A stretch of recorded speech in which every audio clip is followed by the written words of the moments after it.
Assalamualaikum warahmatullahi wabarakatuh. Halo teman-teman, di video kali ini kita bahas lagi tentang dividen PTPA ya teman-teman.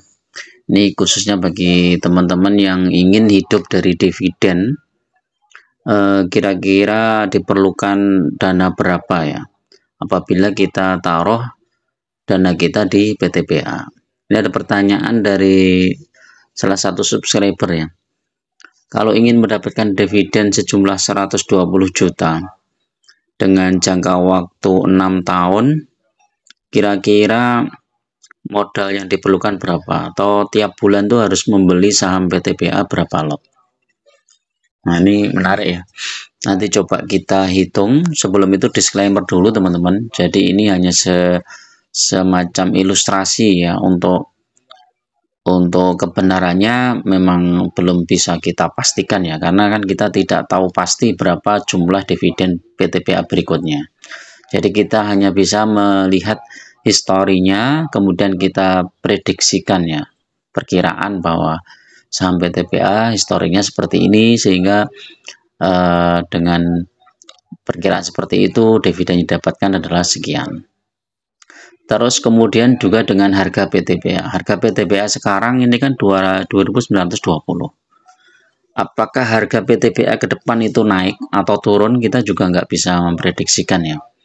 Tapi kalau kita lihat kinerja PTPA, kemudian harga batu bara yang masih stabil di atas $100, ya apalagi kalau nanti harga batu bara naik, ya itu kemungkinan saham PTPA juga naik ya, sehingga kalau kita menabung dalam jumlah tertentu, ya bisa jadi modal yang kita perlukan juga besar ya. Misalnya setiap bulan kita nabung 50 lot saham PTPA ya. 50 lot dengan harga 2.920 kan beda dengan 50 lot dengan harga 3.000 ya. Misalnya PTPA naik ke 3.000. Tapi kalau PTPA turun ke 2.500 atau 2.600 berarti kan lebih rendah juga. Nah, ini kita asumsikan ya, untuk dividen yang akan diterima di tahun 2024 ini kan PTPA adalah sejumlah 397. Ya, dividennya 397.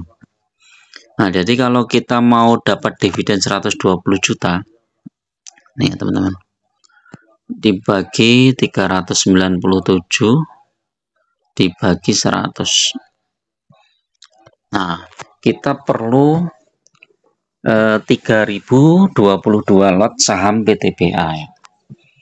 Nah, 3.022 lot saham PTPA ini kalau kita targetkan dalam waktu 6 tahun ya, ini dibagi 6, kemudian per bulannya dibagi 12. Nah, akan ketemu 41,98 lot ya. Kita bulatkan aja 42 lot.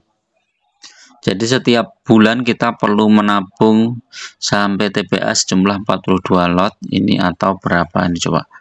Dengan harga 2.920,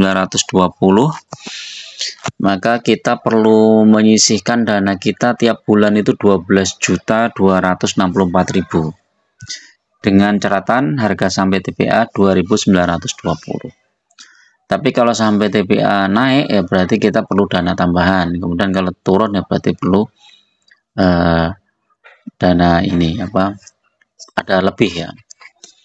Cuman kalau kita hitung ya secara rupiah ya, misalnya kita bisa menabung 12 juta ya 264 ini dalam waktu 6 tahun, maka dana yang terkumpul itu berapa aja? Dihitung aja ya teman-teman, kali 12 kali 6, ini 883 juta ya. Jadi target kita di PTPA kalau mau pensiun ya dari PTPA ya, dapat dividen setahunnya 120 juta, maka kita harus bisa mencapai 883 juta. Kalau lebih amannya ya 1M lah, paling enggak 1M. Nah, kalau kita punya dana lebih banyak, misalnya di awal ya, misalnya kita sudah punya 200 juta dulu ya, itu lebih cepat tercapai teman-teman. Jadi kan otomatis dana bulanannya itu jadi lebih kecil ya. Jadi itu ya. Terus ini kan dividen PTBA kan beda-beda ya. Jadi ada yang 1094, ada yang 397, ada yang 688, ada yang cuma 74 rupiah ya. Ini tahun 2020 ya. 2020 ini cuma 74, 2019 326, 2018 339. Jadi kalau kita lihat rata-ratanya ini ya lebih banyak yang 300-an lah ya teman-teman. Jadi kita buat asumsi dividennya sekitar 300-an ya. Jadi itu. Terus kalau kita lihat harga saham PTBA ini ya, ini dalam waktu 1 tahun ini turun ya teman-teman. Cuman 1 tahun ini kan sudah dapat dividen 2 kali ya. Jadi dividen di bulan April, ini 1 tahun dividennya coba kita cek. Juni dan Mei ya. Jadi 1 tahun ini sudah 2 kali teman-teman. Bulan Juni ini dapat ya, bulan Juni ini dapat di dividennya di 1094, ini termasuk besar.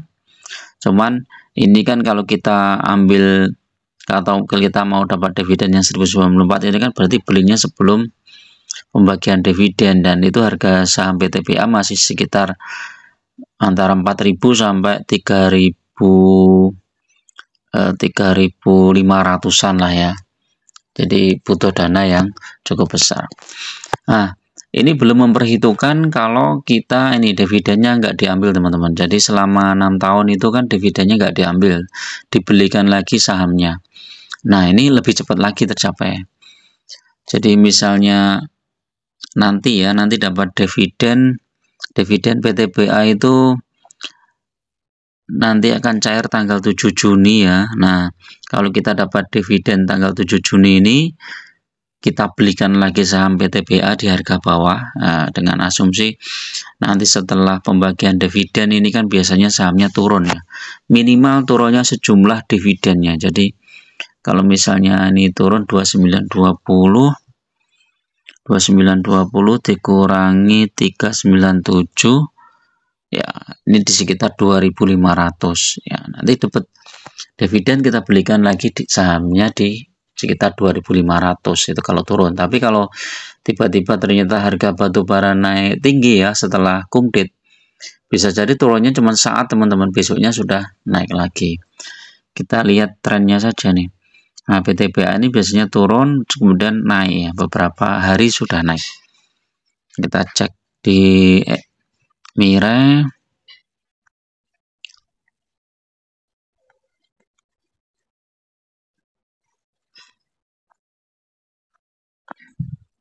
Nah ini pembagian dividennya yang bulan mana nih, ini ya, ini yang dividen 1000 poin itu ya. Ini turun dari 3.800 ke 2.600, turunnya lebih besar ya dari dividennya, turunnya sekitar 1.100 poin. Habis itu naik sampai 2.800 ya, naik ya, sehingga kalau kita hitung penurunannya ya sekitar 1.000 poin ya, hampir sama. Nah terus ini naik lagi tinggi di bulan apa nih, di bulan Agustus naik tinggi sampai 3.000. Nah dia udah cuan ini ya. Jadi kalau misalnya kita masuk di harga pucuk pun ya, misalnya di sekitar sini 3.700 dapat dividen 1.000. Nah sekarang di sini udah 2.900 ya, hampir 3.000 ya Pak. Bahkan di sini 3.000 ini udah 3.000, sudah cuan di sini. Apalagi kalau saat ini harganya turun, kita beli lagi sahamnya di sini. Nah ini kan cuan. Nah nanti saat pembagian dividen lagi, berarti jumlah lot kita sudah lebih banyak lagi. Jadi itu ya teman-teman, untuk ilustrasi ya. Kalau misalnya target teman-teman lebih panjang ya, berarti lebih bisa, misalnya tadi 12 juta per bulan itu untuk 6 tahun ya. Kalau teman-teman targetnya misalnya 12 tahun ya berarti sekitar 6 jutaan. Nah, 12 tahun itu mungkin kelihatan lama ya, tapi kalau kita usianya masih muda, misalnya masih 25, 26 tahun itu ya, tambah 12 tahun itu sudah 30, berapa? 25 kalau 12 tahun 37. Saat 37 kita sudah hidup santai dari dividen, kan sudah itu luar biasa ya. Dengan dividen aja kita sudah dapat income yang pasif income yang cukup besar. Apalagi kalau nanti dividennya digulung lagi ya, untuk beli lagi sahamnya di harga bawah, digulung lagi dapat dividen, digulung lagi dapat dividen, digulung lagi. Nah, ini lebih cepat lagi tercapai, dan jumlah lot yang kita dapatkan mungkin lebih besar ya dari ilustrasi yang kita sampaikan. Oke, terima kasih, mudah-mudahan bermanfaat. Assalamualaikum warahmatullahi wabarakatuh.